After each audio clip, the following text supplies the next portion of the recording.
नमस्कार भाई बहनों, कैसे हैं आप सभी। एक सुबह कैसी होती है तो प्यारी प्यारी ठंडी ठंडी हवा चलती है, पंछी चहचहा रहे होते हैं और सूरज की मुलायम सी किरणें आपके चेहरे के ऊपर पड़ती हैं। आपको ऐसा लगता है कि आप एनर्जी से पूरी तरीके से भर चुके हैं और आपको ऐसा भी लगता है कि आप विश्व विजेता है, आप कुछ भी कर सकते हैं, आप दुनिया में कुछ भी उखाड़ सकते हैं। लेकिन ये सारी बात है आप जैसे आलसी के ऊपर लागू नहीं होती। बस सुबह तो ऐसे ही होती है, पर ये सुबह थोड़ी अलग थी। इसका हस्बैंड कहता है कि मुझे तुमसे डाइवोर्स चाहिए अभी के अभी। हैम से कंफ्यूज किया आखिर ये क्या कह रहा है और क्या तुम मुझे शांति से बता सकते हो। तो वो इंसान कहता है सैड होते हुए कि सॉरी, मुझे तुमसे डाइवोर्स चाहिए लेडी इवेंगिनिया। और हैम सी जो कि इवेंगिनिया होती है वो अपना कप रख देती है। वो शौक में होती है कि ये क्या से क्या हो गया और तुमने क्या कहा अभी कि तुम्हें मुझसे डाइवोर्स चाहिए और तुम ऐसा कैसे ही कह सकते हो। अपने मन के अंदर सोची है कि मेरी पूरी मेहनत बर्बाद हो गई, जो भी मैंने प्लान्स बनाए थे वो सारे बर्बाद हो गए और आखिर ये कैसे ही हो सकता है कि ये इंसान मुझे अब डाइवोर्स दे रहा है। वेल चीज़ें वैसी हो गई जैसे उन्हें नहीं होना चाहिए था। उससे कहते हैं कि अगर तुम मेरे साथ में कोई मजाक कर रहे हो, अगर तुम कोई ठिठोली कर रहे हो तो मैं उसको जाने दे सकती हूँ, मुझे कुछ फर्क नहीं पड़ता इन छोटी बातों से। और अगर तुम्हें कोई इमोशनल सपोर्ट चाहिए तो मैं वो दे सकती हूँ। तो चलो अभी के लिए इसको जाने देते हैं, इस फालतू बात के ऊपर हम लोग बात नहीं करेंगे। तो वो यहाँ पर थोड़ा सीरियस हो जाता है और कहता है ये लो डॉक्यूमेंट, इनको आराम से तुम पढ़ सकती हो और इसके ऊपर बस तुम्हें साइन करना है, मैंने पहले ही कर दिए हैं। एमसी पूरी सो की ये सॉफ्ट वाली हैंडराइटिंग ये तो इसी की है, यानी इसी ने ही साइन किए हैं और इसी ने ये पूरा डॉक्यूमेंट बनाया है।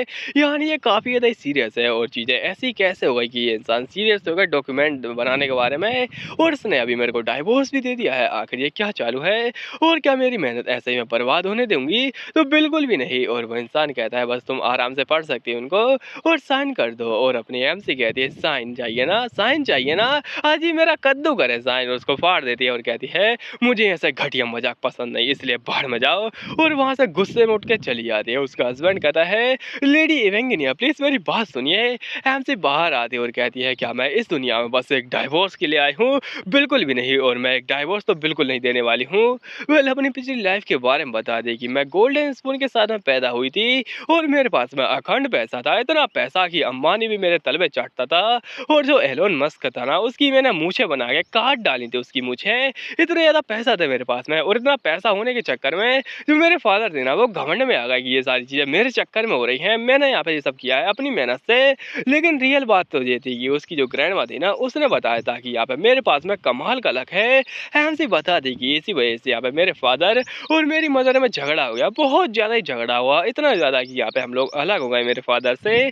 और जब मैं अलग हुई तो यहाँ पे उसके फादर की कंपनी बर्बाद हो गई और यहाँ पे उसके रिश्तेदार कहते हैं कि तुम नल्ले नाकारा बेकार आदमी हो जो कि अपनी वाइफ को भी छोड़ के आ चुका है, तुमसे कुछ नहीं होता है। तो वो यहाँ पे आया वापस से रिक्वेस्ट करने के लिए और उसकी रिक्वेस्ट बहुत ज़्यादा प्यारी तो बिल्कुल भी नहीं थी, वो बहुत ज़्यादा गुस्से में आता था और उसकी रिक्वेस्ट में परेशान हो गई। लेकिन आखिरी में क्योंकि वो मेरे फादर थे तो इसलिए मैं चली गई उनके पास में। और जैसे ही मैं गई यहाँ पे सारी प्रॉब्लम ठीक हो गई, उनका धंधा वापस से चलने लगा और वो यहाँ पे मिलीनियर बिलीनियर यहाँ पे ट्रिलियनर बन गए और इतना पैसा आया कि मैं क्या ही कहूँ। लेकिन हाँ उसके जो रिश्तेदार थे ना वो वापस आ गए पैसा मांगने की, आओ प्लीज हमको दे दो, हम लोग को शादी करवानी है वगैरह वगैरह। तो ऐसी उसकी जिंदगी चल रही थी, लेकिन जिंदगी यहाँ पे अच्छे से तो चलती नहीं है। तो इसलिए उसके मदर एंड फादर चल बसते हैं दुनिया से। एम से कहती है कि वेल वो तो चल बसे हैं लेकिन मेरे पास में अभी एक मौका है अपना लक आजमाने का और इसलिए मैं यहाँ पे इन्वेस्ट करूंगी। और उसने इन्वेस्ट किया, इतना इन्वेस्ट किया, इतना इन्वेस्ट किया कि वो करोड़पति लखपति अरबपति खरबपति यहाँ पे पता नहीं किस किस की पति लेकिन पत्नी नहीं बन पाई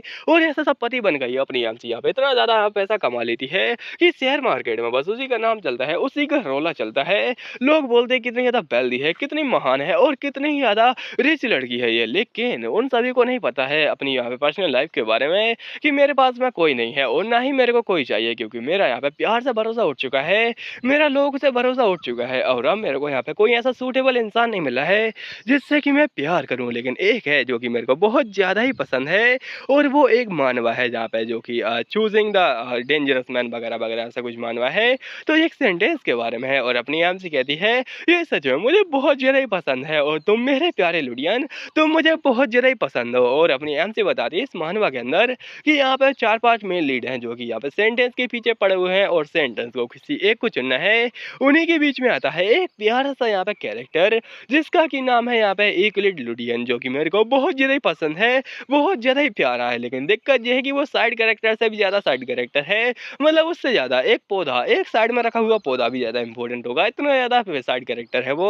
और एमसी बताती है क्या बकवास है, मैं ज़िंदगी में पूरी तरीके से सफल हो चुकी हूँ, लेकिन वो अभी तक यहाँ पे सफल नहीं हुआ है। उसको यहाँ पे राइटर ने कोई भी लाइन नहीं दी है ठीक से, और लोगों को यहाँ पे इतनी सारी लाइन मिलती है मानवा के अंदर, लेकिन इसको बस एक ही लाइन मिली है कि जब तुम चाहो तब वापस आ सकती हो, मैं तुम्हारे लिए इंतजार करूंगा। एमसी कहती है अजी मेरा कद्दू, और राइटर तुम्हें यहाँ पे मैं पैसे दूंगी, मैं यहाँ पे भंडार लगा दूंगी पैसे का, तुम चाहे तो मैं बारिश कर डालूंगी, लेकिन प्लीज प्लीज यहाँ पे थोड़ा बहुत फोकस करो लुडियन के ऊपर, बेचारे को पैसा दो, बेचारे को यहाँ पे थोड़ा बहुत फेम दो, और थोड़ी जगह दो अपने दिल के अंदर, थोड़ा यहाँ पे उसके ऊपर मेहनत करो, और उसी के यहाँ पे सेपरेट स्टोरी बनाओ कि बेचारी की स्टोरी कैसी थी वगैरह वगैरह, उसको मेन कैरेक्टर बनाओ। तो अपनी एमसी लिख देती है, लेकिन कुछ समय बाद में रिप्लाई भी आ जाता है। उसको लगता है कि ये बस नॉर्मल सा रिप्लाई होगा रिजेक्शन के लिए कि भाड़ में जाओ, मुझे क्या फर्क पड़ता है, मैं राइटर हूँ, मेरी मर्जी। तो यहाँ पे अपनी एमसी कहती है यही लगा था, लेकिन उसके अंदर से लाइट आती है, और अचानक से अपनी एमसी का दिमाग एकदम बंद, और उसको यहाँ पे थोड़ी सी लाइट दिखती है, और ये लाइट होती है सुबह सुबह की प्यारी सी यहाँ पे मुलायम सी लाइट।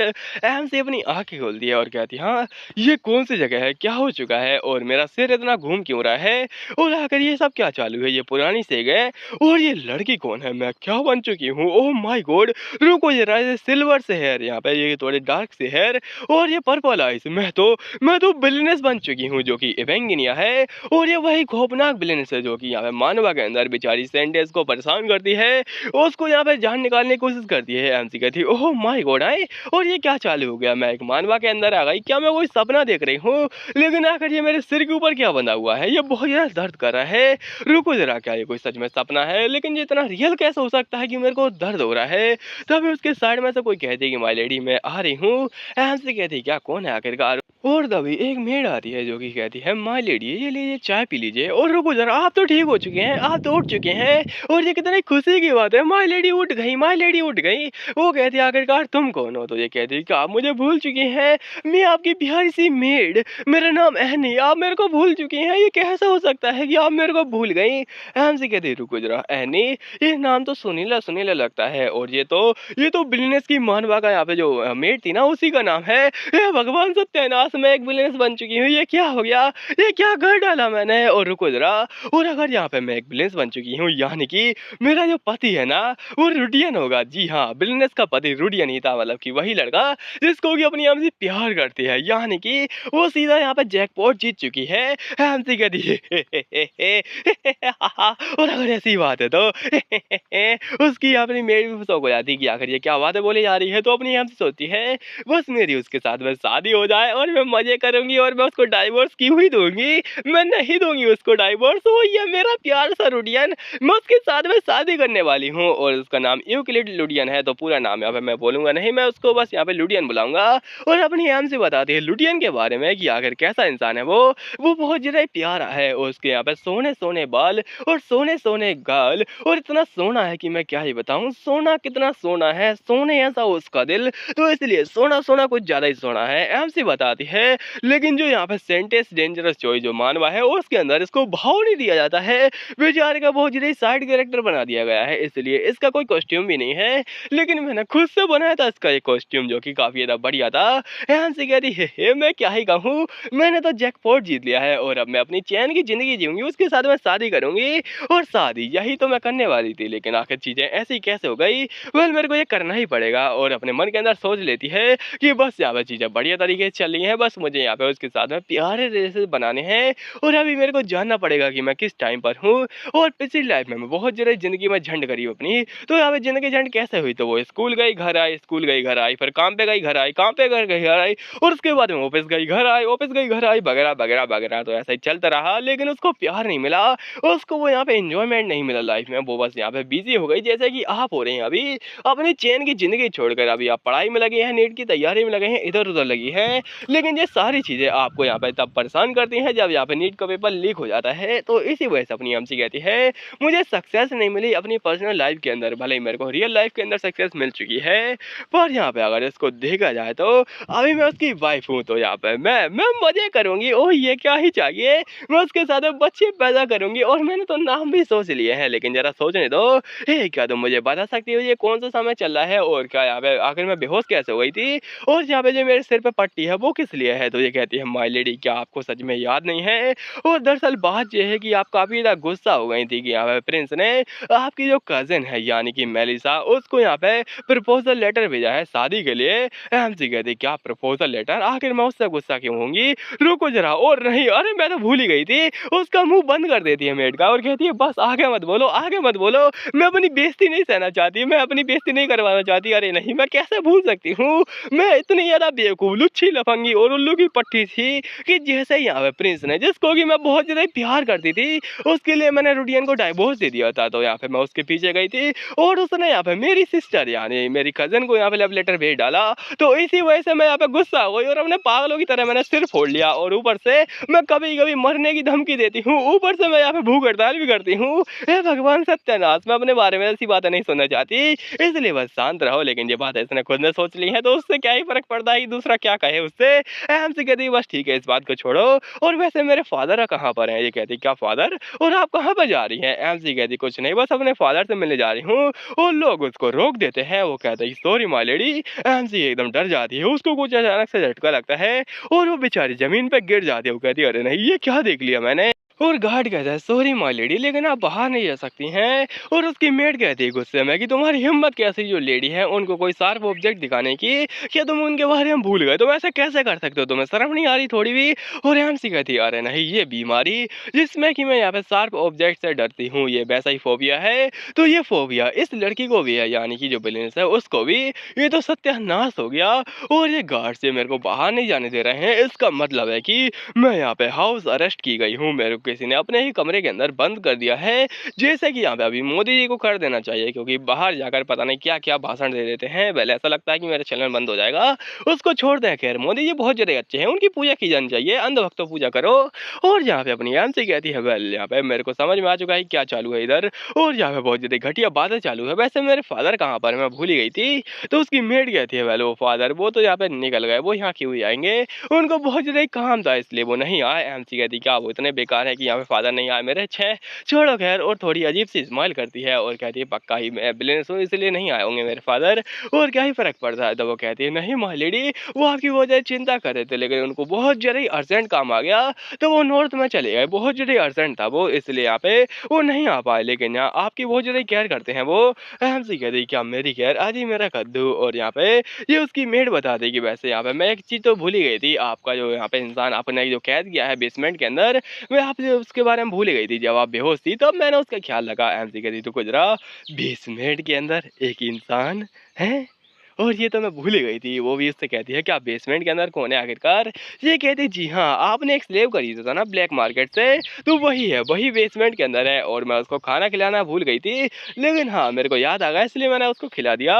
और आप चिंता मत कीजिए, इन 3 दिनों में जिसमें कि आप बेहोश थी, मैंने उसको यहाँ पे सब खाना-पीना सब बढ़िया से दिया है। हमसे कहती है भगवान! यानी वो इंसान अभी यहाँ पे कमरे के अंदर मतलब बेसमेंट के अंदर बंद है। सत्यानाश! और मेड से कहती है जल्दी से आके एक रस्सी लेके आओ फटाफट से। उसके बाद में मेड रस्सी लेके आती है और आपको क्या लगता है कि ये रस्सी से क्या करेगी?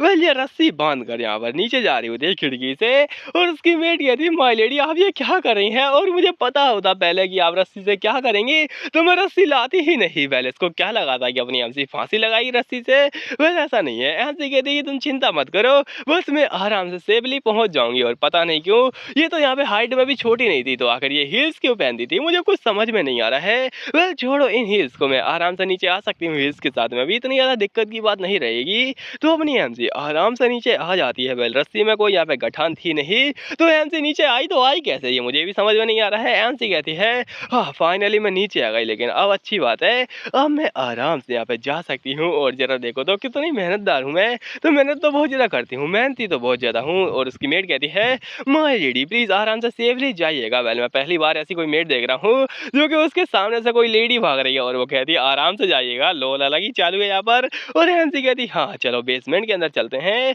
और मुझे गार्ड्स वगैरह से संभल के जाना पड़ेगा, आस पास ही होंगे वो, तो इसलिए अभी मैं शेड्यूल चेक कर लेती हूँ। और उसके बाद में जब कोई गार्ड्स वगैरह नहीं होते हैं तो वो बेसमेंट की ओर जा रही होती है, तभी तभी वो कुछ देखती है और कहती है ये तो वही है। और क्या क्या वो भाग चुका है ऑलरेडी बेसमेंट से? अरे नहीं सत्यानाश मुझे छुपना पड़ेगा। और वो देखती है कि वहाँ पे कोई जा रहा है। एमसी कहती है ओह रुको जरा, ये तो मेलिसा है और ये लड़की मेन कैरेक्टर होती होती है, यानी वही सेंटेंस जो कि यहाँ पे मानवा के अंदर थी। तो ये सेंटेंस यहाँ पे जा रही होती है अंधेरी रातों में सुनसान राहों पर। हैंसी कहती है आखिर ये कहाँ पर जा रही है, वो भी सैड सैड सा मुँह लेकर, और हाथों में खाना भी है इसके। और रुको ज़रा, हाँ मुझे याद आया, जो दरअसल बंदा कैद था ना यहाँ पे उसके अंदर, तो ये उसको खाना देने जाती थी चोरी चुपके से, और अपनी एमसी को भी पता नहीं था इसके बारे में, लेकिन बाद में अपनी मेन कैरेक्टर को पता चल गया था। और अब ये जा रही होती है बेसमेंट के अंदर। हमसे कहती है वेल बेसमेंट जहाँ पे काफी ज्यादा अलग अलग चीजें हैं, लेकिन मैं इन सारी चीजों को देखने नहीं आई हूँ, मुझे वो इंसान चाहिए। और आखिर वो इंसान, हाँ वो तो यहीं पर है। चलो ये अच्छी बात है कि ये यहीं पर है। वेल मैं पहली बार देख रहा हूँ ये चीज भी, कि कोई इंसान जेल के अंदर है और कोई लड़की खुश हो रही है उसको देखकर। वाह वंडरफुल आइडिया, वंडरफुल। और ये इंसान बड़ा ही प्यारा और मासूम होता है, बिल्कुल आपकी तरह तो नहीं। हमसे कहती ओह ये तो यहीं पर है, इसका नाम है रिचर्ड, और ये मेन प्रोटैगनिस्ट में से आता है, और ये काफी ज्यादा पावरफुल है। वेल ये अभी तो काफी ज्यादा मासूम और भोला भाला लग रहा होगा, लेकिन ये मासूम भोला वाला बिल्कुल भी नहीं है। ये दरअसल एक टॉप क्लास का असेसन है, जो कि यहाँ पे खुद की असेसन वाली गिल्ड बनाता है, और उसके बाद में अपनी एमसी से बदला लेने आता है, क्योंकि अपनी एमसी ने इसके साथ बहुत ज्यादा बुरा किया था बेचारे को। तो यहाँ पे उसको मेलिसा खाना वगैरह देने आती थी चोरी चुपके से, ताकि अपनी एमसी को भी पता नहीं चले। तो यहाँ पे खाना देने के चक्कर में वो थोड़ा बहुत यहाँ पे अट्रैक्ट हो गया अपनी प्यारी सी मेलिसा से, और उसका यहाँ पे अट्रैक्शन ऑब्सेशन में बदल गया, और वो कुछ ज्यादा ही उसको पाना चाहता था। इतना ज्यादा कि यहाँ पे बाद में उसने यहाँ पे किडनैप भी कर लिया मेलिसा को। मतलब देख रहे हो बंदे के यहाँ पे अलग ही शौक चालू है, और बंदा प्यार में कुछ भी करने के लिए तैयार है। पहले ऐसा कोई मेरे को क्यों नहीं मिलती है, और ऐसी कोई मेरे को मिल गई तो मैं तो काफी ज्यादा खुश हो जाऊंगा और उससे शादी कर डालूंगा। और ये इंसान कहता है कि आखिर यहाँ पे चालू क्या है, ये लेडी यहाँ पे क्या कर रही है। हमसे कहती है ये इतना ज्यादा भोला भाला क्यों लग रहा है, और रुको जरा इसकी आंखें यहीं पर हैं, तो ये तो अच्छी बात है। वो कहता है माय लेडी आप यहाँ पर क्या कर रही हैं।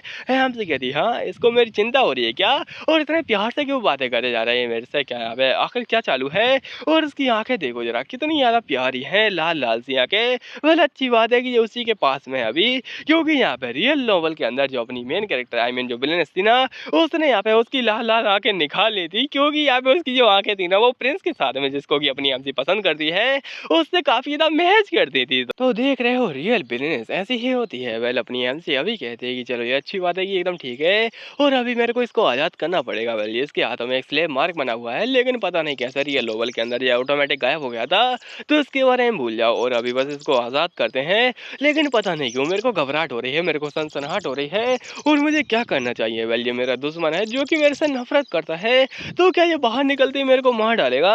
लेकिन मुझे चिंता नहीं है, क्योंकि यहाँ पे मेरे पास में ऑलरेडी मैजिक प्रोटेक्शन है, तो बस मुझे इसको खोलना है। तो अपनी एमसी यहाँ पे खोलने वाली होती है उसको, और वो कहता है माय लेडी आप ये क्या कर रहे हैं, और आप यहाँ पर क्या है। तो अपनी एमसी उसको खोल देती है, मतलब उसके जो प्रिजन का गेट होता है उसको खोल देती है, और कहती है बाहर निकलो, और ये लो चाबी, फटाफट से अपनी जो बेड़ियां हैं उनको खोल दो। और वो यहाँ पे चाबी फेंक के देती है। तो ऐसा यहाँ पे करने के बाद में वो खुद हैरान होती है कि हे भगवान जी क्या कर डाला मैंने। और जो मेरी बिजनेस वाली पर्सनैलिटी है ना वो अभी गई नहीं है, जो कि मैं चाबी फेंक कर दे रही हूँ। मतलब मुझे उसके हाथों में देनी चाहिए थी, लेकिन हाथों से वो नहीं खोल सकता वैसे। तो वो इंसान कहता है कि वेल आप माय लेडी आप ऐसा क्यों कर रही हैं, और अपनी एमसी यहाँ पे देख रही होती है कि वो आराम आराम चाबी से खोल रहा है। उसको भी चिंता हो रही होती है कि ये खोलने के बाद में क्या करेगा, मतलब खोलने के बाद में मुझे ना मार डाले। और यहाँ पे अपनी एमसी साइड में देखती है, यहाँ पे उसका सामान पड़ा होता है। वो कहता है माय लेडी वो सामान आप क्या कर रही हैं। एमसी कहती है ये लो अपना सामान पकड़ो और यहाँ से चले आओ फटाफट से, तुम्हें बस यहाँ से जाना है। और सब कुछ उसे दे देती है, कुछ कपड़े कुछ यहाँ पे पैसा, और यहाँ पे उसी के साथ में खाना वगैरह। एमसी कहती है बस यहाँ से चले जाना, और जो तुम्हारे पास में पैसा है ना वो इनफ होगा तुम्हारे लिए कहीं पर रहने के लिए, तो तुम आराम से कहीं पर भी रह सकते हो, चाहे कोई सी भी जगह हो, और तुम अब से आज़ाद हो, तुम अपनी मर्जी के मालिक हो, जाओ और अपनी ज़िंदगी जी लो। और अपनी एमसी थोड़ी घबरा भी रही होती है कि अब वो क्या करेगी क्या करेगी। और वो इंसान कहता है क्या सच में आप ये ऐसा करेगी मेरे साथ में। एमसी कहती हाँ ऑफ कोर्स, जब से तुम आज़ाद हो तो घबराने की कोई जरूरत नहीं है, तुम जा सकते हो। वो कहते हैं आप मेरे को यहाँ पे जाने दे रही हैं। एमसी पूरी हैरान कि आखिर इसको क्या हुआ है, ये क्या बोलते जा रहा है, और उसको तो यहाँ से भाग जाना चाहिए था, कहे अब यहाँ पे मेरे को मारने वाला है। हे भगवान क्या हो गया यहाँ पर। और सोचती है कि पैसे क्या मैंने इसको कम पैसे दिए हैं, मेरे को शायद थोड़े और पैसे देने चाहिए। तो वो कहता है माय लेडी आप मेरे को यहाँ पर, और उसके आंसू आने लगते हैं, तो ये मगरमच्छ आंसू निकलने होते हैं, और कहता है माय लेडी आप मेरे को यहाँ से निकाल रही हैं, क्या मैं आपको पसंद नहीं आया क्या, इसलिए कि मैंने आपको मास्टर नहीं बोला, आप मेरे को यहाँ पे छोड़ रही हैं, आप मेरे को अकेला छोड़ रही हैं इस जगह पर। आप मेरे को अपने आप से दूर कैसे ही कर सकती हैं? आप ये बहुत ज़्यादा गलत कर रही हैं। और वो रोने लगता है किसी छोटे बच्चे की तरह। वेल ये 17 साल का ही है अभी। ऐसे कहती है, "हे भगवान ये क्या कर रहा है?" और वो अपनी आंटी के पैर पकड़ रहा होता है और कहता है, "प्लीज़ माय लेडी मुझे यहाँ पे मत छोड़िए। मैं आपको मास्टर बुलाऊँगा। आप मेरी मास्टर हैं यहाँ से और प्लीज़ मुझे मत छोड़िए।" आंटी कहती है, "यार रुको ज़रा, इसको तो अभी गुस्सा होना चाहिए था। आखिर ये चालू क्या है मैं कुछ समझ नहीं पा रही हूँ।" और वो काफ़ी ज़्यादा इमोशनल हो जाता है इस जगह पर। वेल अपनी एमसी कुछ भी रिएक्शन देती नहीं है, तो कुछ समय बाद में वो अपने इमोशन वगैरह बाँध कर वहाँ से ऑटोमेटिकली चला जाता है और उसको भी समझ में आ जाता है कि अपनी एमसी ने उसे अकेला छोड़ दिया है। एमसी कहती है, "हाँ, क्या ही फ़र्क पड़ता है? वेल अब वो जा चुका है, मेरा काम हो चुका है, तो चलो अब एन्जॉय करते हैं।" और ऑलरेडी यहाँ पे मैं परेशान हो चुकी थी और वो किसी ऐसे पप्पी जैसा क्यों लग रहा था, पता नहीं क्या चालू है उसकी हरकतों के साथ में। वेल अपनी एमसी आराम से बच-बचा कर जा रही होती है और कहती है, अगर मैं यहाँ पे उसको छोड़ती नहीं तो वो ऑलरेडी भाग जाता यहाँ से और अगर वो भागता तो मेरे से बदला लेने आता और मेरी आँख निकाल लेता, क्योंकि मैंने उसकी आँख निकाली थी ना। तो उसके बाद में अपनी एमसी आराम से चोरी-चुपके से अपने कमरे के अंदर जा रही होती है और कहती है, "हे, इधर तो कोई नहीं है।" तो अभी उसके पीछे से कोई आता है और कहता है, "ओए तुम कहाँ जा रही हो?" एमसी हैरान की है, आखिर कौन है और किसने मेरे को देख लिया? और पीछे कोई गार्ड वगैरह होता है। एमसी कहती है, "अरे नहीं, ये गार्ड ने मेरे को देख लिया, सत्यानाश।" और अब तो ऐसा लगता है कि मैं पकड़ी जाने वाली हूँ, क्योंकि अपनी एमसी हाउस अरेस्ट के अंदर थी, तो कोई बोलेगा उससे कि तुम बाहर क्यों भटक रही हो, तो इसलिए अपनी एमसी परेशानी में है। पर तभी उसकी ड्रेस देखती है और कहती है, रुको जरा, ये तो यहाँ पे स्पेशल नाइट की ड्रेस है, यानी कि ये इंसान जिसके कि यहाँ पे ब्लैक ब्लैक से हेयर है, अपनी एमसी की जैसी यहाँ पे उसकी आंखें हैं और एमसी की जैसी ही पर्सनैलिटी, तो ये उसका भाई है एलेक्सिस। और ये उससे मिलने तो नहीं आया होगा और उसका भाई बोलता है, क्या हो गया है तुम्हें, तुम इधर यहाँ पे अंधेरी रातों में सुनसान राह पर कहाँ कहाँ भटके जा रहे हो किसी भटकती आत्मा की तरह? एवेंगिनिया ऐसे कहती, क्या एवेंगिनिया, इसकी हिम्मत कैसे मेरे को नाम से बुलाने की, और ये मेरा छोटा भाई है या फिर कोई उत्पात है? ये बहुत ज्यादा आगे बोल रहा है ना। तो वो कहता है कि मेरे ख्याल से तुम पागल हो चुकी हो, जैसे तुम्हारे यहाँ पे हेड में चोट लगी थी ना, तो तुम्हारा दिमाग चकरा चुका है, इसलिए तुम भूतों की तरह इधर से उधर भटके जा रही हो। ऐसे को और भी ना गुस्सा आ रहा होता है और वो वापस से एक और बात बोल देता है कि तुम ऐसी बंदरी है, ऐसे इधर से उधर घूम रही हो, मुझे शक हो रहा है कि तुम्हारे यहाँ पे शकल देखकर कोई आत्मा न डस जाए। हंसी कहती है, क्या तुम अपना नाइट ओनर बेच आ चुके हो कुत्ते को, और तुम ऐसी बेशर्मो जैसी बातें कैसे कर सकते हो अपनी बहन के साथ में, तुम थोड़ा रिस्पेक्ट शो करो उसको। और ये पूरा हैरान कि क्या, और इसने क्या कहा अभी, क्या तुमने अभी कहा कि यहाँ पे मैं अपनी बहन के साथ में कैसे बात करूँ? हंसी कहती, हाँ हाँ यही तो कहा, तुम अपनी हरकतें सुधारो। वो एकदम हैरान कि ओ माय गॉड, ये तो बहुत ही दुख की बात है, तुम्हारे माथे पे इतनी चोट लग चुकी है कि अब तुम ऐसा बिहेव कर रही हो जैसे मानो कि तुम मेरे को भाई मानती हो अपना। बहुत ज्यादा प्यार से बात करता हूँ जैसे मानो मैं। ओह माय गॉड, ये क्या हो चुका है तुम्हें? एमसी कहती, कुछ नहीं हुआ है मुझे, बदतमीज कहीं के, और अपनी हरकतें सुधारो नहीं तो फिर मैं तुम्हारी शिकायत कर डालूंगी। और तुम्हें शर्म नहीं आती ऐसा भटकते हुए? तो वो कहता, भटक तो तुम रही थी ना, और क्या सच में तुम्हारा माइंड लॉस हो चुका है? तुम भाड़ में जाओ यहाँ से। एमसी कहती, भाड़ में तुम जाओ, और अपने मन के अंदर कहती, रुको जरा, मैं तो भूल ही गई थी, मैं एक बिलियनर हूँ, तो मेरा भाई ऐसा ही बिहेव करेगा मेरे साथ में, और मैं तो उसको अपना भाई भी नहीं मानती होंगी, तो उसको अलग ही ट्रीट करती होंगी। ऐसे कहती कि मेरा खुद का मैटर है, मैं कहीं पर भी जाऊँ तो मैं उससे क्या फर्क पड़ता है, मेरा महल है, मेरी मर्जी, और मैं तो कहीं पर भी जाऊंगी तो मैं उससे क्या? तो वो कहते हैं, क्या हो चुका है तुम्हें? Oh my God. एमसी कहती है, अरे नहीं, एक सत्यानाश और हो गया, और इसको अब ऐसा लगेगा कि मैं यहाँ पे कोई अलग बन चुकी हूँ। तो ये काफी ज्यादा हैरानी में अपनी बहन को देख रहा होता है। एमसी कहती है, सत्यानाश, और ऊपर से मेरे को छींक आ रही है अब, और अगर मैंने इसके सामने छी कर दिया तो ये मेरी बेइज्जती मानेगा और ऊपर से मेरे ऊपर हंसेगा, और तो मैं क्या करूं, मैं इसके सामने नहीं यहाँ पे छींक सकती हूँ। तो अपनी एमसी पीछे मुड़ती है और वो थोड़ा शांति से देखती है, जैसा मानो सू कर रही हो। तो उसको पीछे लगता है कि अपनी एमसी ने रो दिया। एमसी कहती, सत्यानाश, और मैंने यहाँ पे सू करने के चक्कर में सू सू कर डाला, तो उसको लग रहा है कि वो रो रही है। तो अपनी एमसी कहती है, बस बचो यहाँ से, भागते हैं। और एमसी कहती, बाय बाय, भाड़ में जाओ तुम, और वहां से वो चली जाती है। और इसको लगता है कि वो रो धोकर भागी है। एमसी एकदम परेशान की क्या हो चुका है मुझे, और ये छू कहाँ से आ गई मुझे, और वो छींके जा रही थी, छी छी करे जा रही थी। और एमसी कहती है, छह, और मेरे को यहाँ पे ये सर्दी कहाँ से लग गई? ऐसा लगता है कि रात में जो अपने नाइट गाउन में भटक रही थी उसी के चक्कर में हुआ है, और वैसे भी यहाँ पे इतने खुले कपड़े पहनकर कौन ही घूमता है रात में, और इसलिए अब मेरे को बचना पड़ेगा। पर तभी सामने देखते हैं यहाँ पर खिड़की में कोई आया होता है। एमसी कहती, ओह ये तो कोई अलग ही इंसान है, और रुको जरा, उसको ग्रीट करने के लिए कौन खड़ा हुआ है? ये तो एलेक्सिस है, ये कमीना वहां पे क्या कर रहा है, कुत्ता कहीं का, इसकी हिम्मत कैसे हुई? इसी के चक्कर में बीमार हुई रात में, और इसी के चक्कर में मेरा दिमाग खराब हुआ है, कितना घटिया भाई है मेरा। और तभी कोई आता है, उसके बाद वो इंसान इन सभी को ऑर्डर देने लगता है। एमसी कहती, रुको जरा, ये तो कुछ जाने ला पहचाने लगता है, और ये कुछ जाने ला पहचाना, ये तो कुछ ज्यादा ही यहाँ पे जाने ना पहचाना है, यानी ये तो यहाँ पे ड्यूक बेसिलियन है।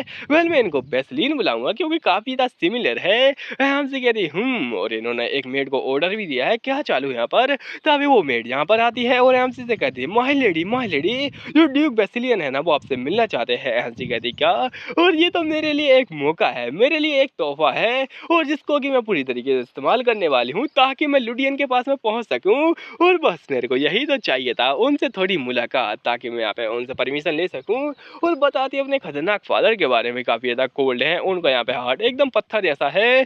और बताती है कि यहाँ पे वो एक खतरनाक पुलिस वाले भी है जो कि अपने यहाँ पे शिकार के अगले मूव को पहले ही पहचान लेते हैं, इससे पहले कि वो मूव करे, यानी कि क्राइम होने से पहले ही उसको पकड़ लेते हैं कि ये क्राइम करने वाला है। वाह क्या ही दिमाग है। और उसी के साथ में ही काफ़ी ज़्यादा खतरनाक है बिजनेसमैन भी। तो बिजनेस के अंदर इनका यहाँ पे रोला चलता है और बिजनेस के अंदर यहाँ पे कोई ऐसा इंसान है नहीं जो कि इनको टक्कर दे पाए, क्योंकि सबसे ज़्यादा रिच फैमिली है ये। और एमसी कहती तो मुझे इनसे अप्रूवल चाहिए अपने लुडियन के लिए, तो मुझे करना ही पड़ेगा यूक्लिड के लिए। और उसके बाद में इसकी मेड कहती है माय लेडी कह रही ठीक रहेगा आपका ऐसा बाहर जाना। एमसी कहती हाँ उसमें क्या ही दिक्कत की बड़ी बात है।